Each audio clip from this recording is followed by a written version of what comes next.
भी धर्म को मानने के लिए क्या है, स्वतंत्र है। तो हमारे संविधान के अंतर्गत 5 तरह का क्या दिया गया है, आजादी दी गई है।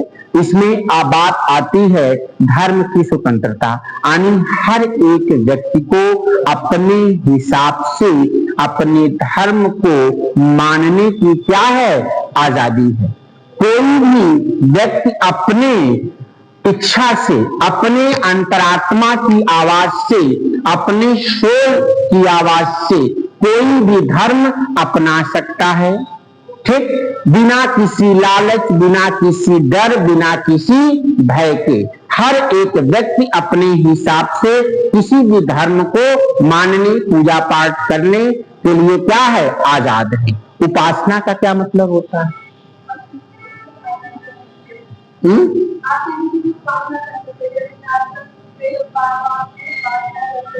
बाबा की उपासना,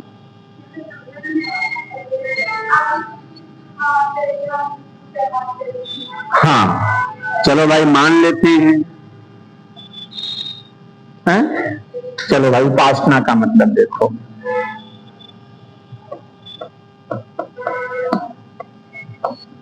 जैसे कुछ लोग जब पूजा पाठ करते हैं तो एक महिलाओं में एक व्रत आता है, तीज, जानते हैं आप लोग? तीज, तीज जानते हैं? तो जैसे कुछ लोग हमारे जैसे होते हैं, जब एक दिन व्रत रहना होता है तो पहले इंतजाम करते हैं, कुछ फ्रूट लाएंगे, कुछ फल, कुछ खाने पीने की चीजें पूरा इकट्ठा कर लेंगे, और कहने वाला व्रत है। कुछ लोग होते हैं निराजल व्रत होते हैं, कुछ भी नहीं खाती जैसे महिलाएं। अभी करवा चौथ का व्रत आने वाला है, अभी टाइम है, अभी देखो आपका ये क्या कहते हैं, तीज आने वाला है। यानी कि हर एक व्यक्ति अपने तरीके से किसी भी चीज की उपासना या पूजा पाठ कर्मकांड कर सकता है, इसकी आपको पूरी क्या है, आजादी। इसके बाद बात आता है धर्म उपासना, विचार। विचार क्या होती है भाई? थॉट। विचार का क्या मतलब है? विचार का क्या मतलब है बेटा? भाई अपने अपने आपके अलग विचार हो सकते हैं किसी चीज को लेकर के। आपकी ओपिनियन कोई जरूरी है कि जो ये सोचे जो सही हो ये भी सोचेंगे, तो आपका अपना अलग अलग मत या विचार हो सकता है। कुछ लोग का मत किसी भी चीज के लिए अलग हो सकता है कि ये भगवान शिव को पूजती हो सकता है ये काली माई को पूजती हो सकता है दुर्गा जी को पूजती हो, या किसी के प्रति कोई नजरिया आपका डिफरेंट हो सकता है। ये जरूरी है कि जो इनका विचार हो इनका हो, नहीं। तो आप अपने विचार को व्यक्त करने के लिए, अभिव्यक्त करने के लिए, सोचने के लिए क्या है, फ्री है। इसके बाद विश्वास का क्या मतलब होता है? बिलीव का क्या मतलब होता है? बिलीव बताइए।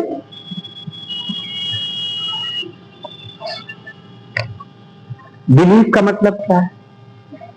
लिखा ना विश्वास। अरे सिंपल सा है यार, मानो तो देव नहीं तो पत्थर, मानो तो देव नहीं तो पत्थर। अभी देखो सावन आने वाला है तो लोग क्या करेंगे, जाकर के भगवान शिव के मंदिर में कोई दूध चढ़ाएगा, ये आपका विश्वास है। कोई जल चढ़ाएगा, कोई क्या चढ़ाएगा, धतूरा चढ़ाएगा, कोई बेल का पत्ता चढ़ाएगा। तो आपको ये बिलीव है कि ऐसा हम करेंगे तो भगवान क्या हो जाएंगे, खुश हो जाएंगे, और जो हम चाहेंगे वो हमें मिल जाएगा। यह क्या है, हमारा बिलीव है या विश्वास है। इसके बाद बात आती है अभिव्यक्ति की। अभिव्यक्ति का क्या मतलब होता है? जैसे आर्टिकल आपके कॉन्स्टिट्यूशन में 19 भी है, आप अपनी बात को, अपने विचार को, अपने ओपिनियन को print media, electronic media, social media, जितने ग्राम हैं, इंस्टाग्राम और कौन सा ग्राम है भाई, टेलीग्राम, फेसबुक, ट्विटर, यूट्यूब, जितने भी सोशल साइटें हैं, प्रिंट मीडिया, इलेक्ट्रॉनिक मीडिया, उन सभी से अपने विचारों को आप क्या कर सकते हैं, व्यक्त कर सकते हैं। जैसे आजकल बड़े बड़े बाबा लोग अपने विचार व्यक्त कर रहे हैं कि नहीं? 4-6 बाबा के नाम आप जरूर जानते होंगे। अभी खोल दीजिए टीवी, देखिए एक एक से बाबा उसमें दिखेंगे आप लोगों को। कोई कुछ बताएगा, ऐसा करिए तो आपके घर में ये होगा, ये करिए तो आपका ये होगा। अपनी अपनी शक्ति क्या है, अभिव्यक्ति। क्लियर? समझ में कुछ आ रहा है कि नहीं? बोलो भाई, समझ पा रहे हैं कुछ? अब हम लोग बात करेंगे अगला टॉपिक इसी में हो गया समानता की। क्यों भाई, किस चीज की समानता है? इक्वलिटी। कितनी है समानता? 2, नॉट 3। कौन कौन सी समानता है भाई? प्रतिष्ठा की और अवसर। प्रतिष्ठा और अवसर की क्या होगी? समानता होगी। प्रतिष्ठा का क्या मतलब होता है बेटा? डिग्निटी या प्रतिष्ठा क्या होती है? प्रतिष्ठा क्या होता है? जिसे कहते हैं बहुत प्रतिष्ठित आदमी है, सुनते हैं आप लोग कि फला, फिर कहते हैं अरे बड़ा बेकार आदमी है, ये भी सुनते होंगे। तो डिग्निटी का मतलब समाज में एक अपनी रेपुटेशन या एक अपनी वैल्यू होती है। इसके बाद वर्ड है अवसर। अवसर का क्या मतलब है? अपॉर्चुनिटी का क्या मतलब है? आपके कॉन्स्टिट्यूशन में लोगों को आरक्षण देने की बात की जाती है। खास करके हम बात करें महिला आरक्षण की, यानी कि लोगों को बराबर करने के लिए, इक्वल करने के लिए हम लोग क्या देते हैं? आरक्षण। जैसे SC ST के लिए आरक्षण, OBC के लिए आरक्षण, EWS कोटा, हाँ, और महिलाओं के लिए 33% सीटें पंचायती राज इंस्टीट्यूशन में क्या है? रिजर्व है। अब आप लोगों के लिए कहां पे बात कर चल रही है? पार्लियामेंट में, यानी कि लोकसभा और राज्य की विधानसभाओं में 1/3 सीटें महिलाओं के लिए क्या होंगी? आरक्षित होंगी। यानी कि जिन लोगों का प्रतिनिधि किसी भी सरकारी पद पे राजनीति में कम हो, उन लोगों को आरक्षण दे करके हम क्या करते हैं? बराबर करते हैं। इसे कहते हैं अवसर की समानता। आई बात समझ में? अब अगला हम लोग डिस्कस करेंगे बेटा इसमें कि प्रस्तावना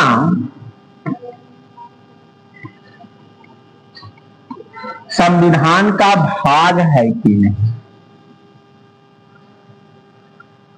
तो इसमें हम लोग कुछ केसेस की बात करेंगे।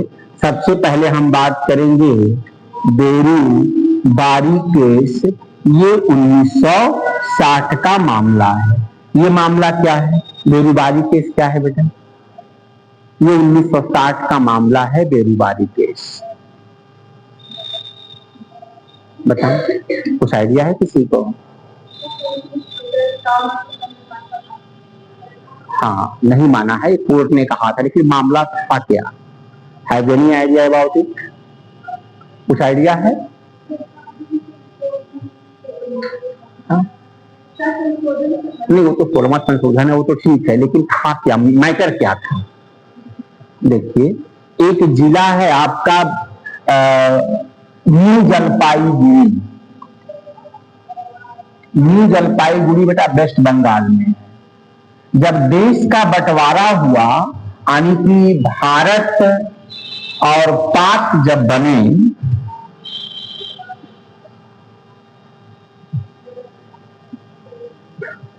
तो एक सीमा आयोग बनाया गया था। क्या बनाया गया था? सीमा आयोग, बाउंड्री कमीशन। किसके अध्यक्षता में? Red Cliff. याद करिए, रेड क्लिफ की अध्यक्षता में लॉर्ड माउंटबेटन ने एक सीमा आयोग बनाया था। इसमें ही इंडिया और पाकिस्तान का क्या किया था?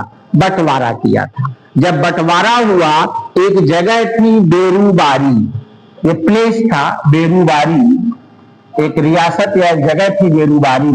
ये न्यू जलपाईगुड़ी वेस्ट बंगाल में था। ये मिला तो भारत को, किसको मिला?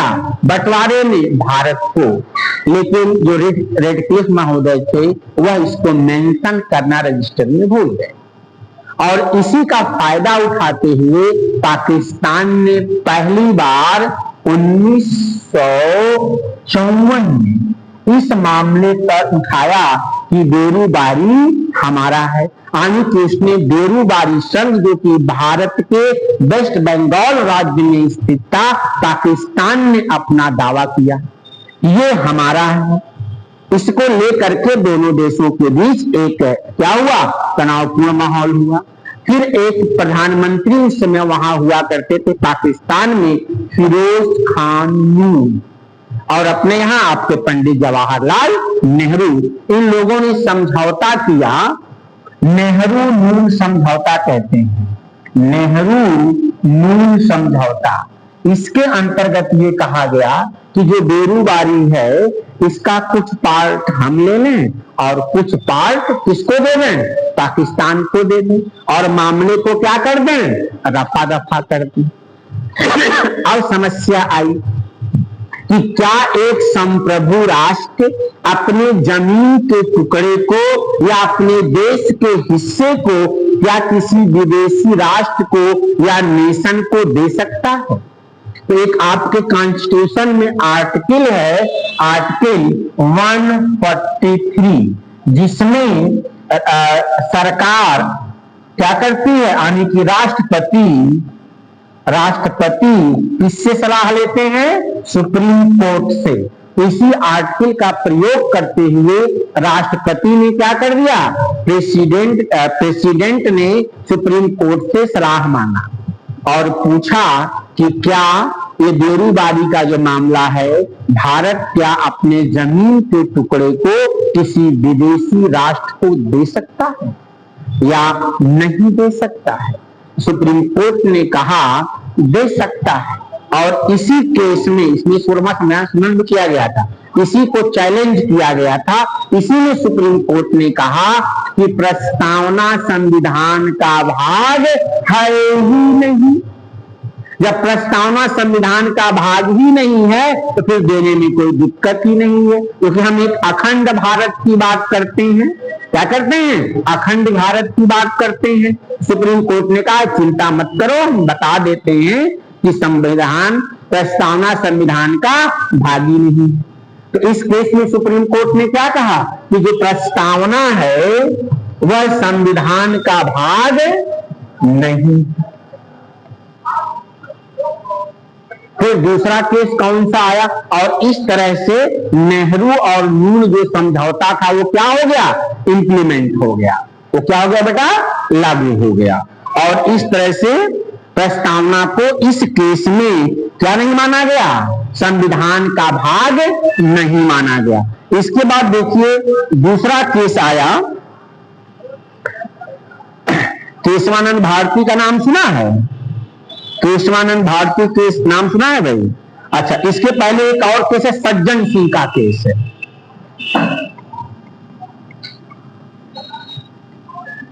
ये 1964 का मामला है। सज्जन सिंह केस में भी सुप्रीम कोर्ट ने इसी बात को दोहरा दिया। क्या कहा? इस केस में भी सुप्रीम कोर्ट ने कहा कि प्रस्तावना संविधान का भाग नहीं है। अगला केस आता है गोलकनाथ का मामला। क्या आता है? गोलकनाथ का मामला। इसमें भी यही बात हुई। और अगला जो इंपॉर्टेंट केस है वो है Keshavananda Bharati versus state of Kerala. ये 1973 का मामला है। It is very important. Keshavananda Bharati case में सुप्रीम कोर्ट ने कहा कि प्रस्तावना संविधान का क्या है? भाग है। यानी कि जो उसने बेरूबारी मामले में कहा था कि प्रस्तावना संविधान का भाग नहीं है, उस फैसले को उसने क्या कर दिया? पलट दिया, रिवर्स कर दिया। और कहा कि प्रस्तावना संविधान का भाग है और संसद पूरे संविधान में या प्रस्तावना में संशोधन कर सकती है। Parliament have right to amend any part of the constitution. संसद संविधान के किसी भी भाग में संशोधन कर सकती है, लेकिन संविधान के बेसिक स्ट्रक्चर को बदल नहीं सकती है। ये बेसिक स्ट्रक्चर क्या है? बेसिक स्ट्रक्चर कहिए बेटा, चाहे आधार, भूत, लक्षण कहिए, या इंग्लिश में एक ही वर्ड है बेसिक स्ट्रक्चर। ये बेसिक स्ट्रक्चर क्या है? What is the basic structure of the constitution? कुछ आइडिया है? बताइए।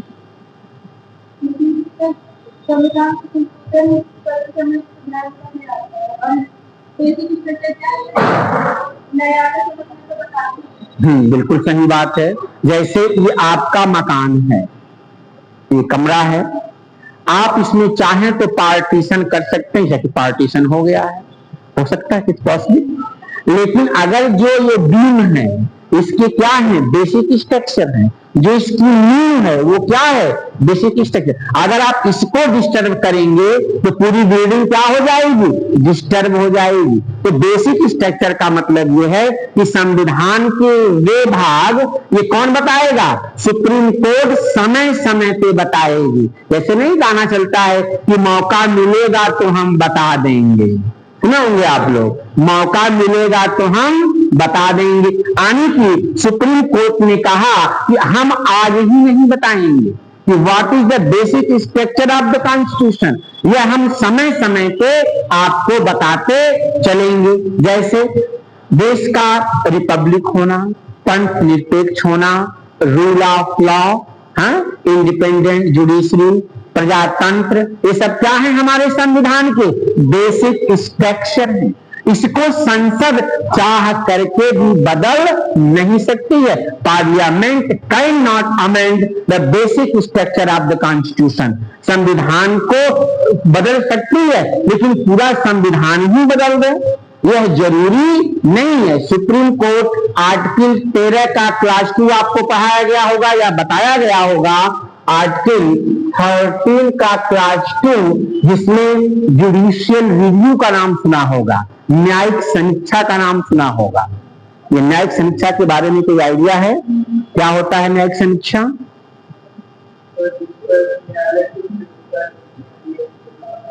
हाँ, न्यायिक समीक्षा का मतलब कि संसद के द्वारा पास किसी अधिनियम को न्यायपालिका क्या करती है? चेक करती है, जांच करती है कि यह जो विधि या नियम बनाया गया है कहीं यह हमारे संविधान के प्रावधानों का उल्लंघन तो नहीं कर रही है।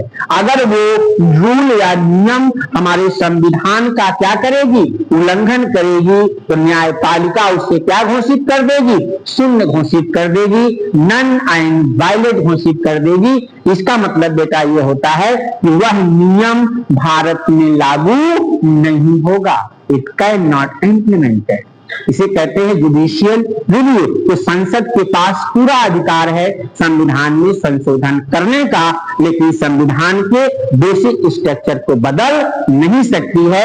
और संविधान में कहीं भी बेसिक स्ट्रक्चर को डिफाइन नहीं किया गया है। सुप्रीम कोर्ट समय समय पे बताएगा कि बेसिक स्ट्रक्चर क्या होता है।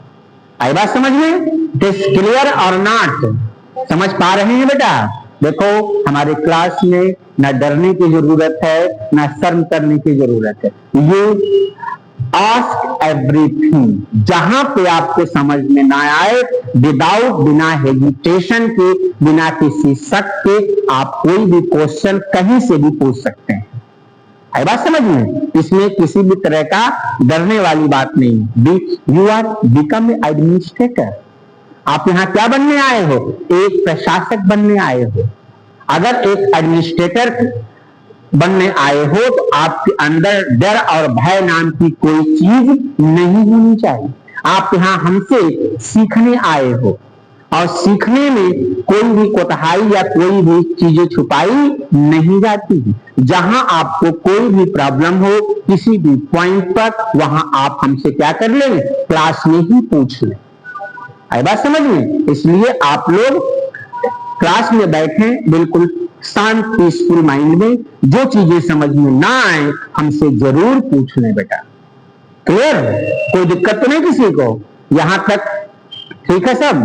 तो आप क्या बताएंगे, प्रस्तावना संविधान का भाग है कि नहीं है? तो प्रस्तावना संविधान का भाग है, लेकिन इसके पहले बेरोजगारी वाले केस में क्या था, नहीं है।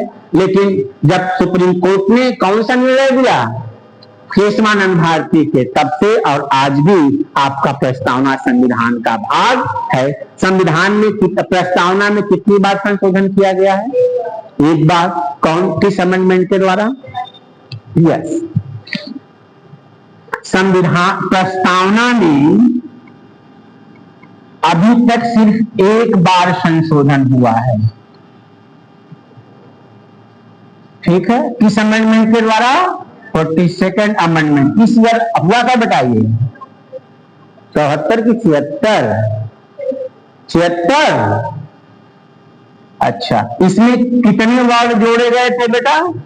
कौन कौन से?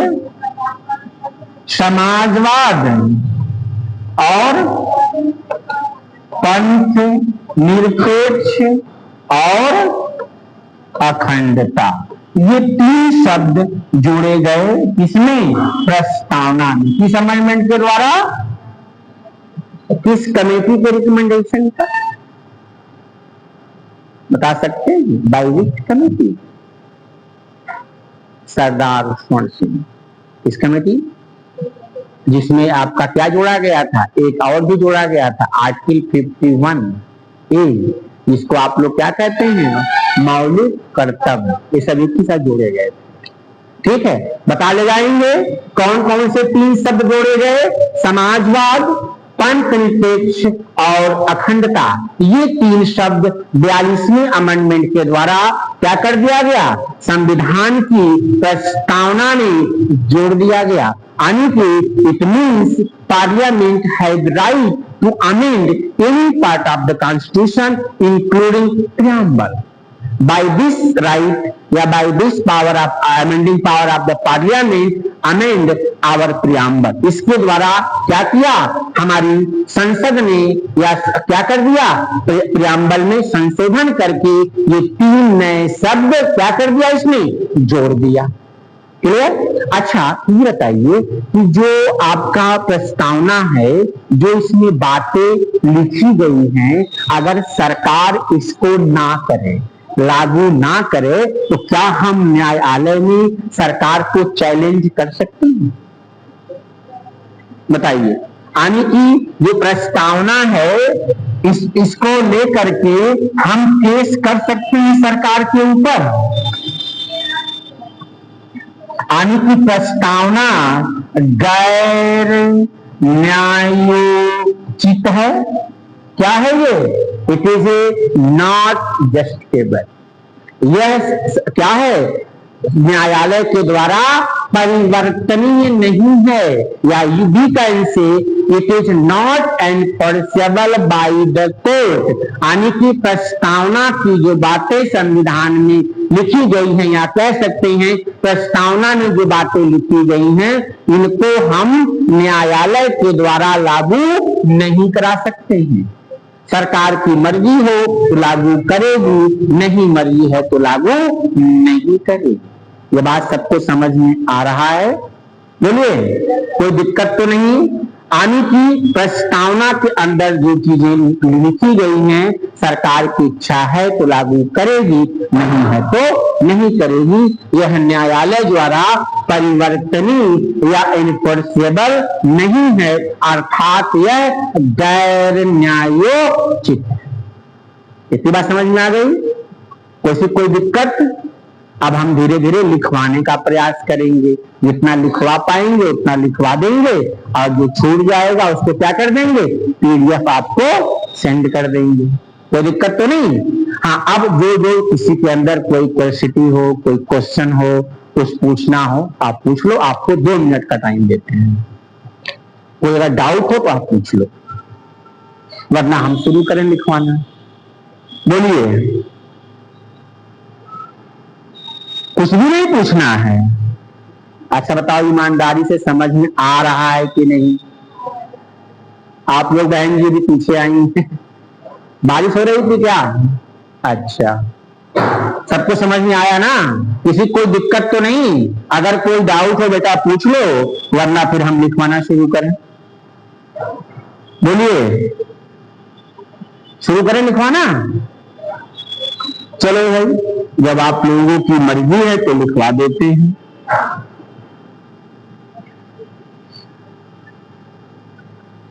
और संख्या थोड़ा मेंटेन करिए, जो आपके आपके जानने वाले लोग तो होंगे ना, जो एडमिशन वगैरह लिया फ्रेंड वगैरह किसी ने, तो कह दीजिए गब्बर कम बैक।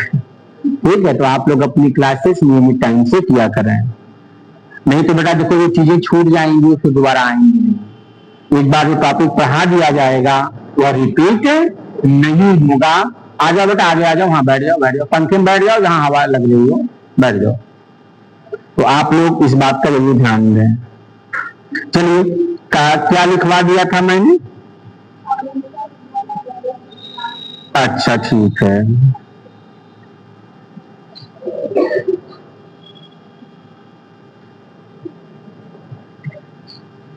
गर्मी तो काफी अच्छी हो रही है, नहीं उमस हो रही है। बल्कि अप्रैल मई वाला मौसम ठीक होता है, ये जुलाई अगस्त वाले में सबसे ज्यादा चिपचिपी गर्मी रहती है। तो अभी खाली हमने शायद प्रस्तावना को ही डिफाइन करवाया है ना? क्या लिखवाया है जरा पढ़ना।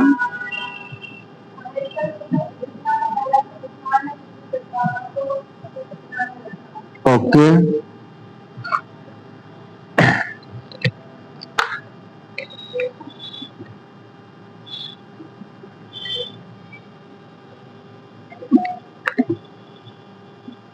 चलो भैया लिख लो, लिखिए।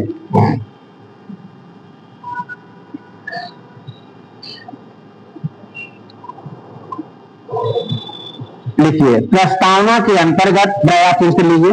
प्रस्तावना के अंतर्गत संविधान निर्माताओं की मंशा, प्रस्तावना के अंतर्गत संविधान निर्माताओं की मंशा, इसके निर्माण के पीछे का इतिहास, इसके निर्माण के पीछे का इतिहास और राष्ट्र के मूल सिद्धांतों, और राष्ट्र के मूल सिद्धांतों और मूल्यों को प्रस्तुत करती है।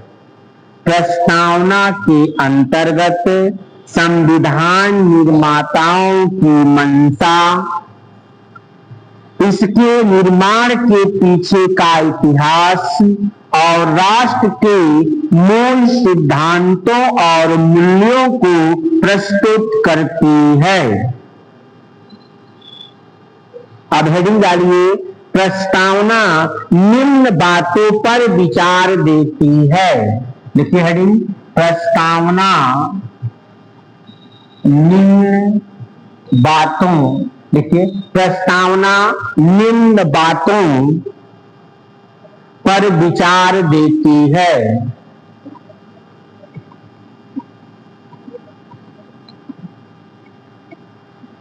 पहला, दूसरा, तीसरा। पहला लिखिए बेटा, फर्स्ट लिखिए।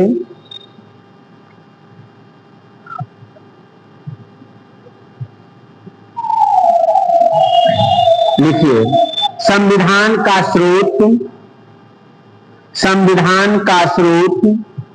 दूसरा लिखिए, लिख लिया? पहला संविधान का स्रोत, दूसरा पॉइंट लिखिए, भारतीय राज्य की प्रकृति, भारतीय राज्य की प्रकृति। तीसरा, इसके उद्देश्यों का विवरण, तीसरा इसके उद्देश्यों का विवरण, भारतीय राज्य की प्रकृति, तीसरा इसके उद्देश्यों का विवरण। ठीक, अच्छा।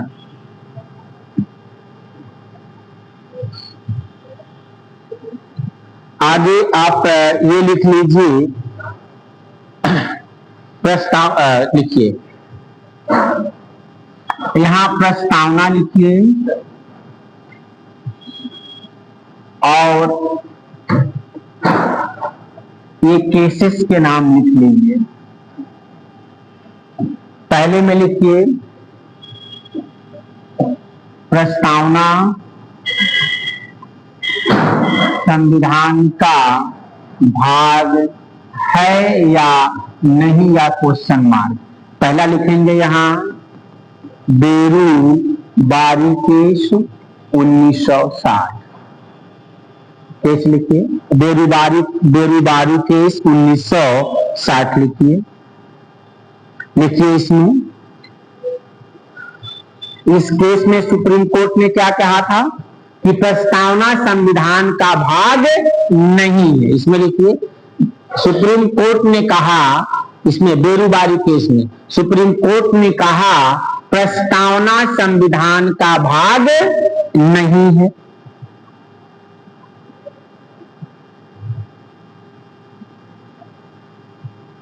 यद्यपि संविधान की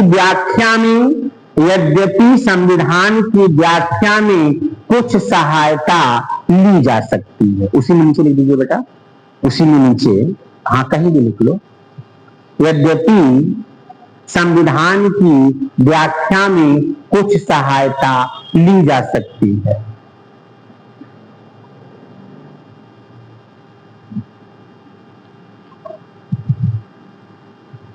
लिख लिया?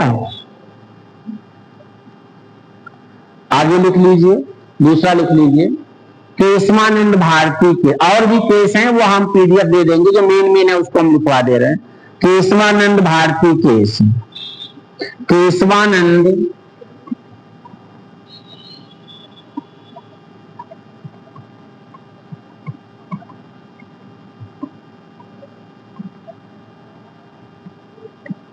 (1973), इसमें लिखिए बेटा केशवानंद भारती केस 1973 लिखिए। सुप्रीम कोर्ट ने कहा, लिखिए बेटा, सुप्रीम कोर्ट ने कहा प्रस्तावना संविधान का भाग है। सुप्रीम कोर्ट ने कहा प्रस्तावना संविधान का भाग है और इसमें संशोधन किया जा सकता है, और इसमें संशोधन, प्रस्तावना संविधान का भाग है और इसमें संशोधन किया जा सकता है, और इसमें संशोधन किया जा सकता है,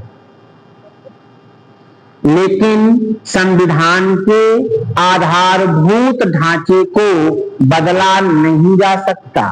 लेकिन संविधान के आधारभूत ढांचे को बदला नहीं जा सकता, को बदला नहीं जा सकता।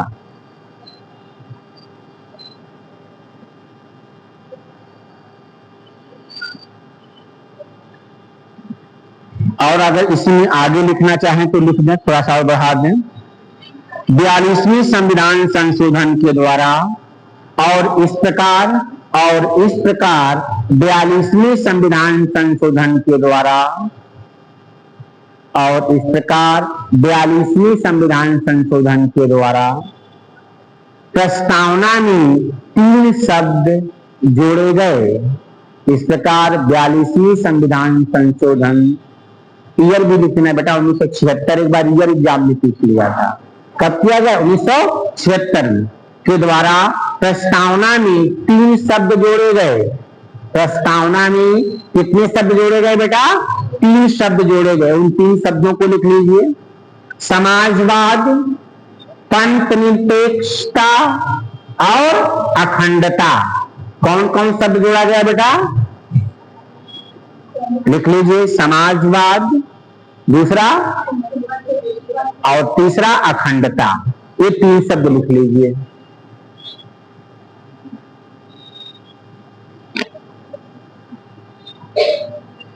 अब अगला केस लिख लीजिए, LIC केस 1995।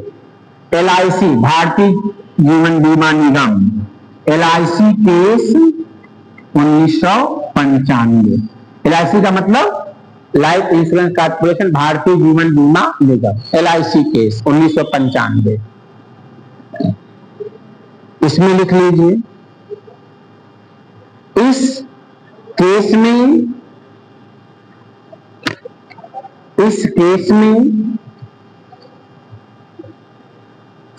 सुप्रीम कोर्ट ने प्रस्तावना को संविधान का भाग माना।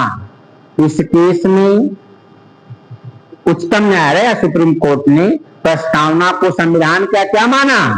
भाग माना। Under this case Supreme Court accept क्या?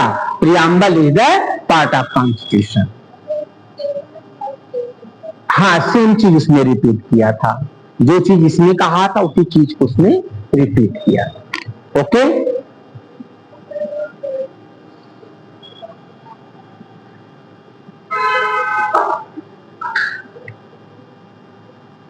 आगे लिखिए, प्रस्तावना के स्रोत डालिए हेडिंग, प्रस्तावना के स्रोत।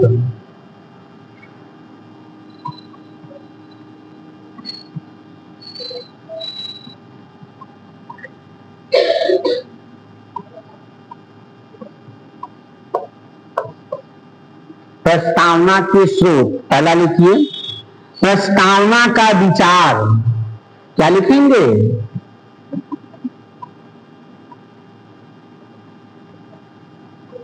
या जो प्रथम पंक्ति है प्रस्तावना की, ये हम लोगों ने कहां से लिया है? अमेरिका से, यूनाइटेड स्टेट ऑफ अमेरिका से लिया है। तो प्रस्तावना का विचार हम लोगों ने कहां से लिया है? प्रस्तावना की भाषा हम लोगों ने कहां से लिया है बेटा? प्रस्तावना की भाषा हम लोगों ने कहां से लिया है? ऑस्ट्रेलिया से लिया है। कहां से लिया है? ऑस्ट्रेलिया से लिया है। अगला लिखिए, न्याय। न्याय आपके यहां कितना है? 3 ब्रैकेट में लिख लीजिए, न्याय लिख लीजिए ब्रैकेट में। सामाजिक, आर्थिक और राजनीतिक, कौन कौन से न्याय है? सामाजिक, आर्थिक और राजनीतिक। ये हम लोगों ने कहां से लिया है? रूस से लिया है। कहां से लिया है? रूस से लिया है बेटा। लिख लिया? आगे लिखिए, स्वतंत्रता, बंधुता, स्वतंत्रता,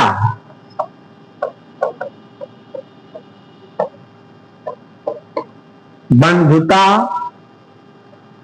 समता और गणतंत्र।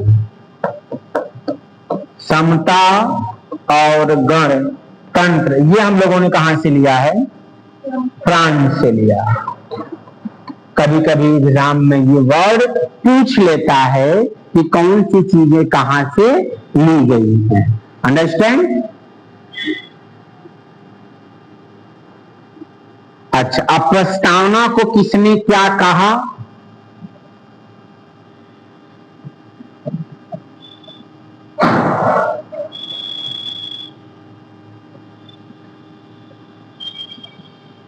देखिए, पहला पॉइंट इसमें लिखिए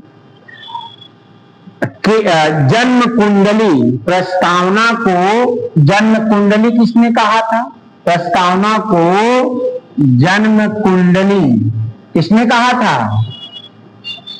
K.M. मुंशी। प्रस्तावना को जन्म कुंडली किसने कहा था? K.M. मुंशी। अगला लिखिए बेटा, संविधान की मूल आत्मा किसने कहा था? प्रस्तावना संविधान की मूल आत्मा है। ये वर्ड 2 लोगों ने यूज किया था। किसने कहा था? लिख लीजिए, एक ठाकुरदास भार्गव, ठाकुरदास भार्गव,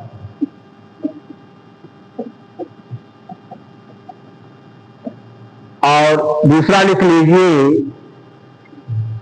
M. हिदायतुल्लाह। लिख लेंगे? यम हिदायतुल्लाह,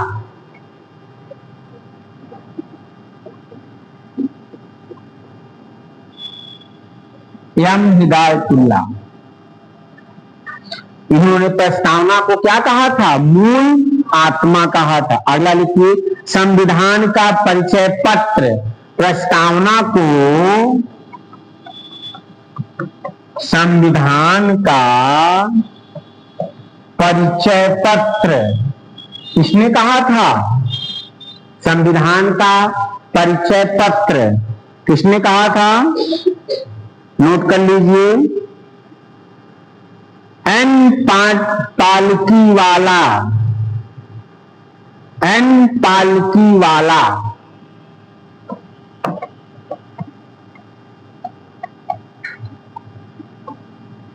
एन पालकी वाला।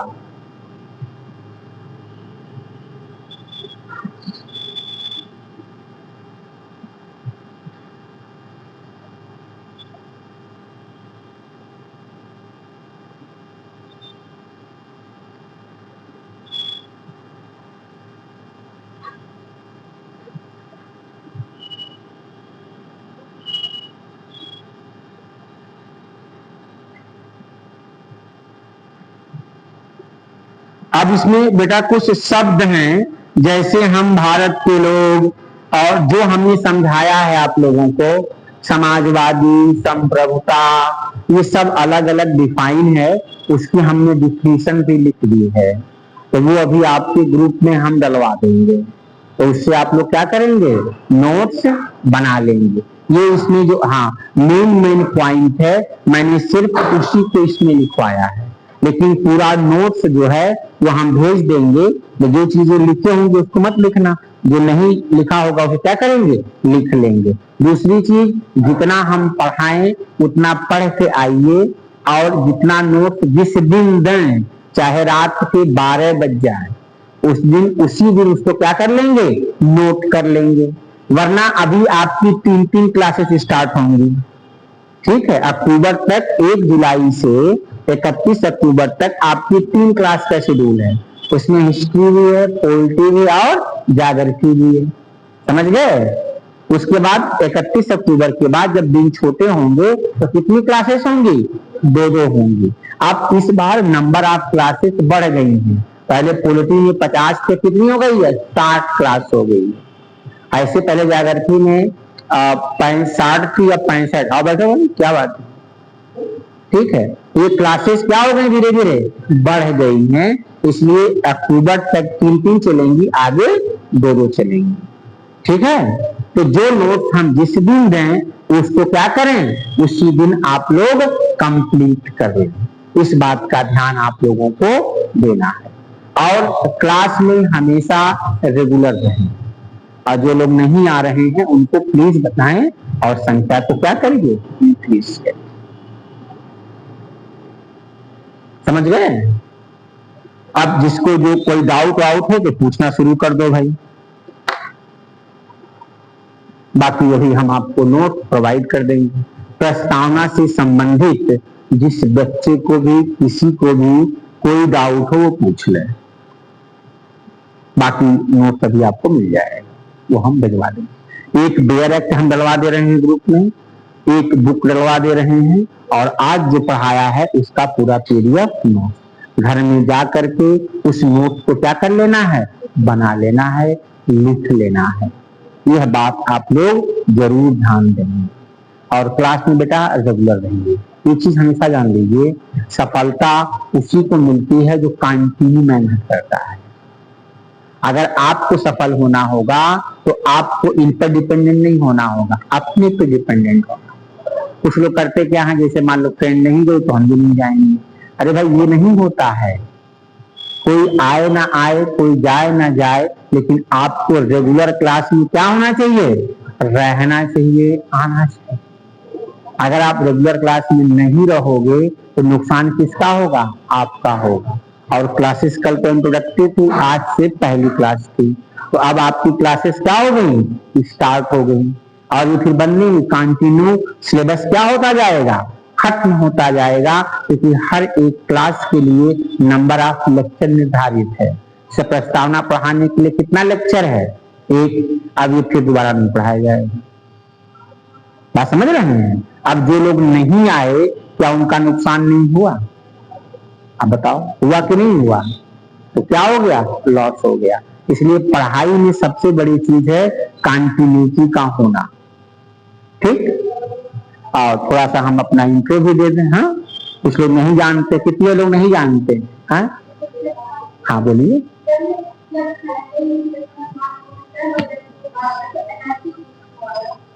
नहीं, जैसे किसी चीज को बाद में रिफरेंस भी लिया जाता है, उसी चीज को उसने रिपीट कर दिया। जैसे आपका कहने का मतलब है LIC केस किसी और चीज से मतलब था, लेकिन उस केस में इसको भी उसने एक्सप्लेन कर दिया था। हाँ, कुछ और था, लेकिन इस बात को इस केस में रिपीट कर दिया गया था। ये मामला था। LIC केस इसके लिए स्पेशली नहीं आया था। ठीक। और कोई डाउट? अच्छा, हमारा नाम जानते हैं आप लोग? कुछ लोग जानते हैं, कुछ लोग नहीं जानते हैं। जो ना जानता हो जान ले। डॉक्टर रविंद्र हमको कहते हैं। Qualification MSc mathematics, MA public administration, NET, JRF, PhD, LLB, gold medalist 2012 batch, Lucknow university. ये क्वालिफिकेशन। ठीक है। तो आप लोग क्लास में रेगुलर रहिए और रेगुलर आइए और रेगुलर पढ़िए। ठीक है। बाकी मेंस एग्जाम और सब मिला उला के मैंने 25-26 एग्जाम करेक्ट किए। UPPCS का मैंने UPSC का मेंस भी दिया है और UPSC असिस्टेंट कमांडेंट का भी निकाला है, लेकिन रेस में थोड़ा सा रह गए थे। ठीक है। शायद किस्मत में आप लोगों से मिलना लिखा हो तो यहाँ चले आएंगे। ठीक। ऐसे हम एक डिग्री कॉलेज में पढ़ाते भी हैं एज ए असिस्टेंट प्रोफेसर। ठीक है। तो किसी कोई डाउट है किसी चीज में? तो कुछ और पढ़ लिया जाए, क्या नहीं? कुछ और पढ़ लिया जाए। बाकी हम नोट्स दे देंगे, 10-11 पन्ने का है, आप लोग नोट बना लीजिएगा। अब शुरू कर देते हैं। इसके जो आगे हम लोग को पढ़ना है, भारत भाग 1, संविधान का भाग 1, पार्ट 1, आर्टिकल 1। इसमें अभी कॉन्स्टिट्यूशनल डेवलपमेंट भी है, तो जब वो नेक्स्ट टाइम अभी 2 दिन बाद होगा तो उसमें पढ़ाएंगे, क्योंकि इसमें बच्चे कुछ और आ जाएं। इसीलिए थोड़ा हल्का टॉपिक स्टार्ट किया कि बच्चों का नुकसान ज्यादा ना हो। ठीक है। नहीं तो उसी को स्टार्ट करते हो, लगातार 5 लेक्चर का है। आई बात समझ में? तो भी स्टार्ट कर देंगे, बस ये खत्म करके उसी को स्टार्ट कर देंगे, क्योंकि लाइन से चलना है ना। तो अब हम लोग बात करेंगे संविधान। अगला टॉपिक इसमें है भाग 1। संविधान का क्या पढ़ना है? भाग 1। इसमें क्या लिखा हुआ है? भाग 1 में संघ एवं राज्य क्षेत्र, यूनियन एंड इट्स टेरिटरी। डाल लीजिए हेडिंग, लिखिए भाग 1, लिखिए भाग 1 और नीचे लिख लीजिए संघ एवं राज्य क्षेत्र।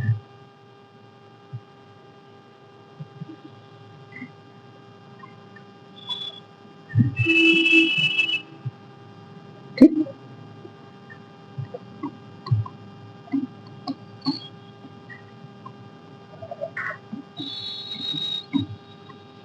Union and it's territory.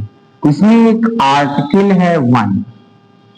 ये कहता है India that is Bharat shall be union of state, अर्थात भारत राज्यों का संघ होगा। ठीक है।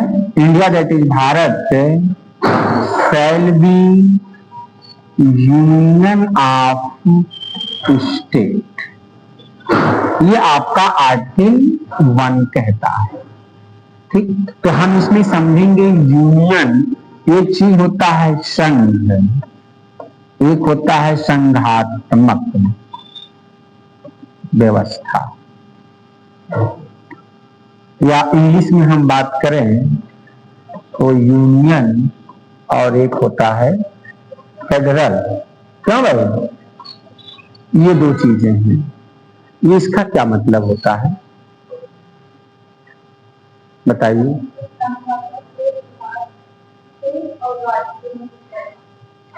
संघात्मक में और संघ में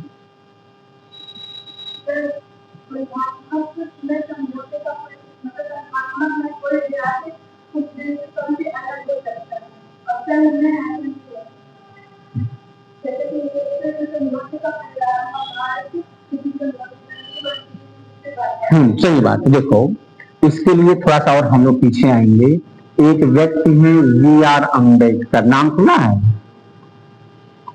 B.R. अम्बेडकर जी ने कहा कि हम लोगों ने फेडरेशन या फेडरल या फेडरेशन,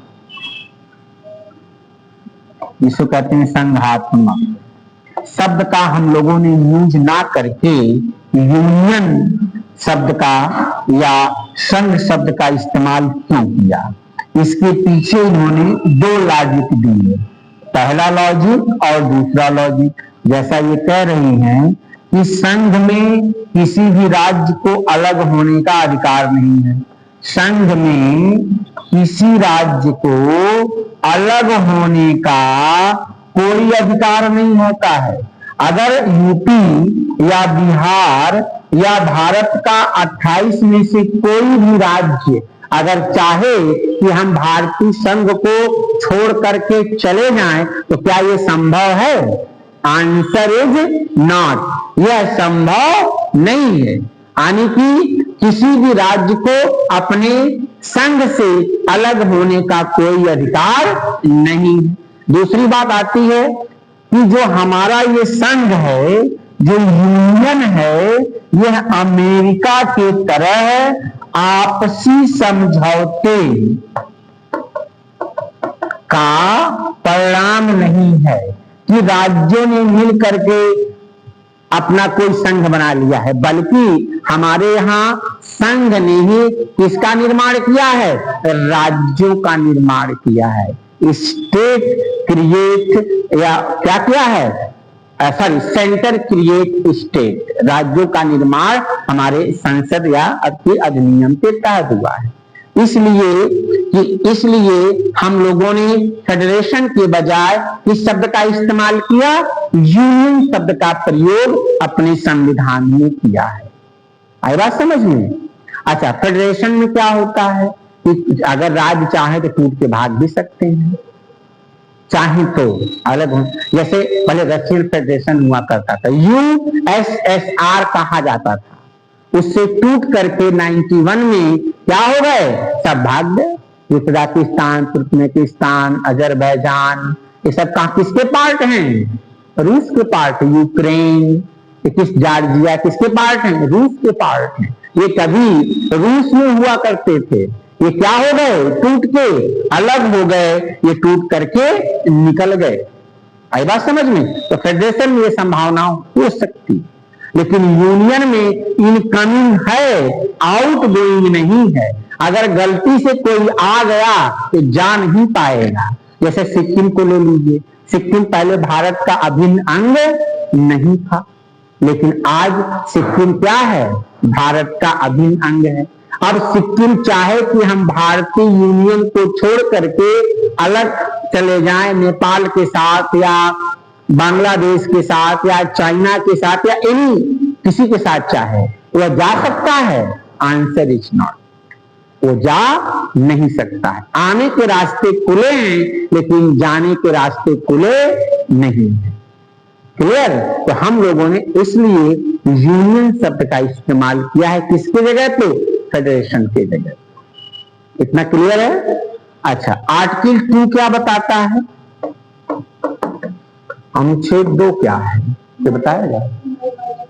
नए राज्यों का प्रवेश। वेरी गुड, नए राज्यों का प्रवेश, एडमिशन ऑफ न्यू स्टेट, यही तो लिखा है इंग्लिश में, एडमिशन ऑफ न्यू स्टेट। इसका क्या मतलब होता है बताएं कुछ? अरे भाई देखो, अगर किसी विदेशी राज्य को अपने देश में मिलाना है जैसे मान लो कल को पाकिस्तान ही भारत में मिलना चाहे तो हम किस अनुच्छेद का प्रयोग करते हैं? आर्टिकल किसका प्रयोग करेंगे? 2 का।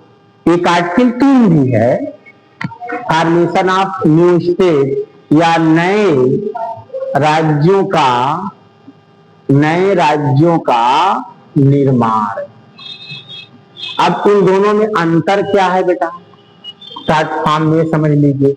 आर्टिकल 2 ऐसे क्षेत्र या विभाजित क्षेत्र को हम अंदर करेंगे जो आज भारत में शामिल नहीं है, यानी कि आर्टिकल 2 किसी विदेशी देश, नेशन, राष्ट्र को अपने यूनियन या संघ में मिलाने के लिए प्रयोग करते हैं। अगर कल को नेपाल अगर भारत में मिलना चाहे तो आर्टिकल 2 का प्रयोग करेंगे कि 3 का? आर्टिकल 2 का प्रयोग करेंगे।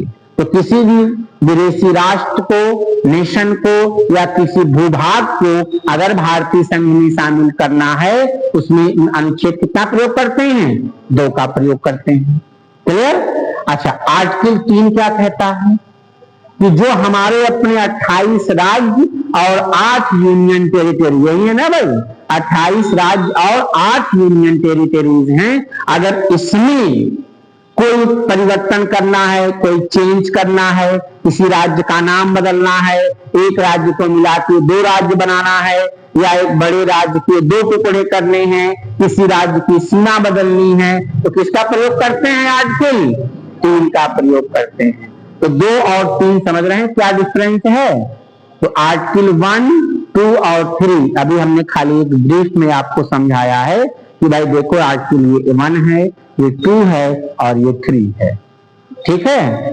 क्लियर? बता ले जाएंगे। हाँ, तो कल से आप लोग क्या रहेंगे?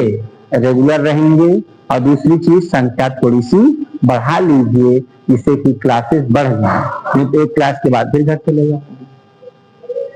नहीं समझे? 3 क्लास तभी लगेगी जब 20-22 लोग हों। अभी 14-15 लोग हो, 10 लोग और बढ़ाओ। कोई है फ्रेंड यहाँ पर? बहुत लोग हैं तो बुलाओ। आपके भी कोई जानने वाला है? आपका भी कोई है जानने वाला तो बुलाओ। कह रहे चलो वहां हम लोग लॉलीपॉप खाएंगे, बता दो वहां पानी बतासे खाएंगे, शायद लालच से आए। एक दिन ले तो आओ। क्यों भाई? तो संख्या बढ़ाइए, नहीं तो फिर दिक्कत होगी ना आप लोगों के लिए। बात समझ रहे हैं? अब जिसको जो पूछना है पूछ लो। तो कि 2:30 बजे तक की क्लास का है, आज एक ही क्लास के लिए लगाई गई है। जैसे ही संख्या आपकी बढ़ेगी वैसे 3 क्लासेस कर दी जाएंगी। तो इसमें नुकसान किसका होगा? आप लोगों का। बाद में जब नहीं होगा तो जल्दी क्लास पूरा किया जाएगा, तो नुकसान आप ही लोगों का होगा। इसलिए नंबर ऑफ स्टूडेंट्स क्या होने चाहिए? 25 होने चाहिए। क्लियर? कोई डाउट तो नहीं? पूछ लो जिसे कुछ पूछना उतना।